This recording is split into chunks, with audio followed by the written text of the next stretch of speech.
नमस्कार दोस्तों, मैं हूं ममता तिवारी और आप सभी का स्वागत करती हूं मेरे चैनल ममताज वे में। तो चलिए दोस्तों, आज हम इस वीडियो में जानेंगे सकट चौथ व्रत की देवरानी और जेठानी की कथा, जो आज के दिन सुनना बहुत अधिक शुभ माना जाता है। गणेश जी का पूजा का फल और संपूर्ण फल हमें तभी मिलता है जब हम इस व्रत में कथा सुनते हैं। तो चलिए, आज हम देवरानी और जेठानी की बहुत ही प्रसिद्ध कथा है, आज के दिन आप लोग जरूर सुनिए। और कथा पसंद आता है तो प्लीज मेरे चैनल को सब्सक्राइब कर दीजिएगा, बेल आइकन को प्रेस कर दीजिएगा, जिससे कि मेरे वीडियो के नए नोटिफिकेशन आप लोगों के पास सबसे पहले पहुंचे। तो चलिए, श्री गणेशाय नमः करते हुए कथा को प्रारंभ करते हैं। प्रेम से बोलिए गणेश भगवान की जय।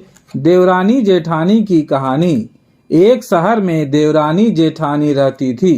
जेठानी अमीर थी और देवरानी गरीब थी। देवरानी गणेश जी की भक्त थी। देवरानी का पति जंगल से लकड़ी काट कर बेचता था और अक्सर बीमार रहता था। देवरानी जेठानी के घर का सारा काम करती और बदले में जेठानी बचा हुआ खाना, पुराने कपड़े आदि उसको दे देती थी।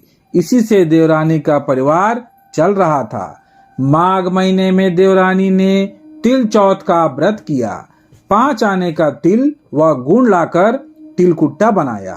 पूजा करके तिल चौथ की कथा यानी तिल चौथ की कहानी सुनी और तिलकुट्टा छींके में रख दिया और सोचा कि चांद उगने पर पहले तिलकुट्टा और उसके बाद ही कुछ खाएगी।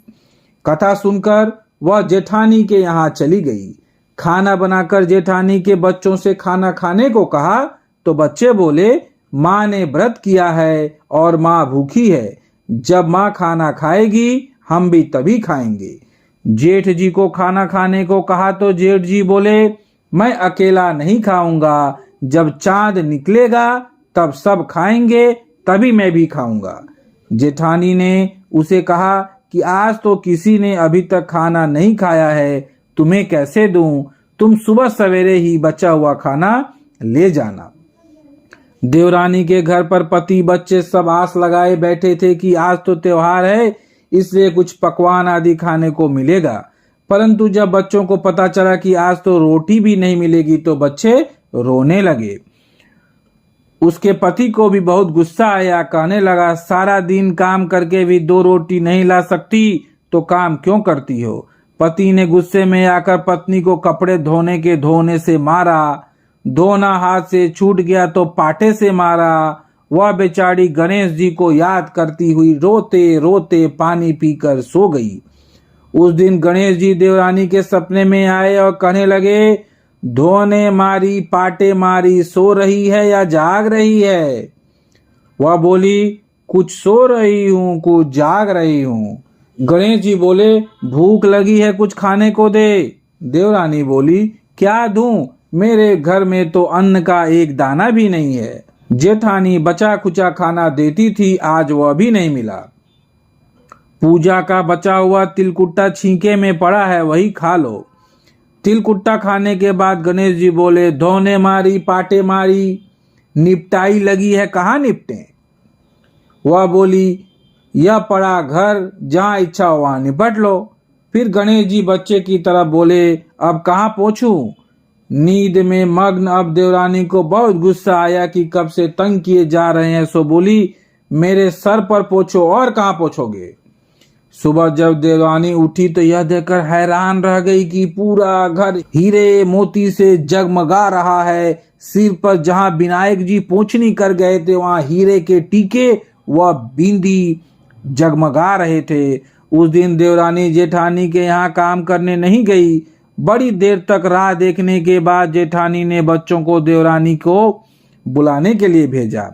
जेठानी ने सोचा कि कल खाना नहीं दिया इसलिए शायद देवरानी बुरा मान गई है।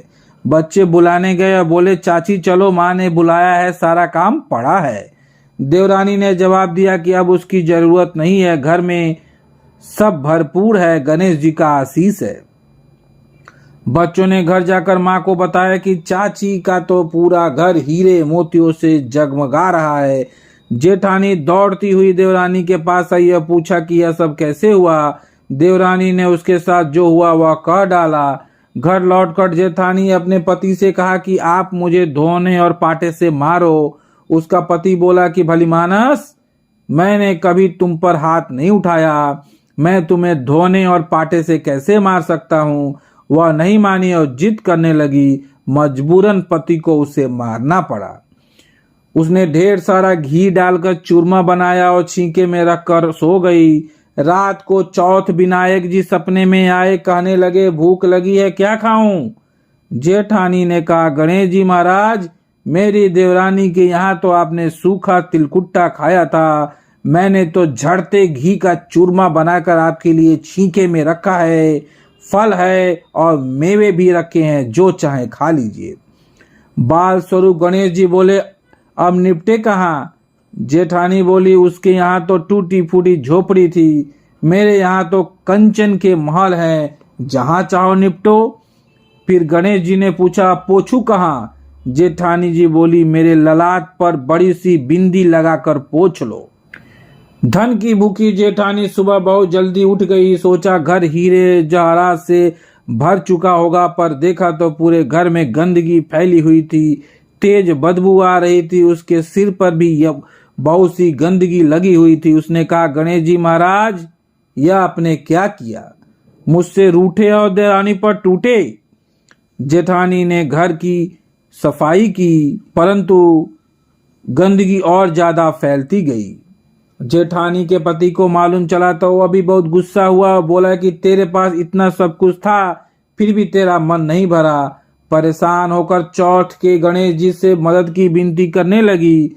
गणेश जी ने कहा देवरानी से जलन के कारण तूने जो किया था, यह उसी का फल है। अब तू अपने धन में से आधा उसे दे देगी, तभी यह सब साफ होगा। उसने आधा धन बांट दिया, किंतु मोहरों की एक हांडी चूल्हे के नीचे गाड़ रखी थी। उसने सोचा कि किसी को पता नहीं चलेगा और उसने उस धन को नहीं बांटा। उसने कहा हे श्री गणेश जी, अब तो अपना यह बिखराव समेटो। वे बोले पहले चूल्हे के नीचे गाड़ी हुई मोहरों के हांडी सहित ताक में रखी 2 सुई के भी 2 हिस्से कर दे। इस प्रकार गजानन ने बाल स्वरूप में आकर सुई जैसी छोटी चीज का भी बंटवारा किया और अपनी माया समेटी। हे गणेश जी महाराज, जैसे अपनी देवरानी पर कृपा की, वैसी सब पर करना। कहानी कहने वाले, सुनने वाले और हुंकार भरने वाले सब पर कृपा करना, लेकिन जेठानी की जैसी सजा दी वैसे किसी को मत देना। प्रेम से बोलिए गणपति भगवान की जय। नमस्कार।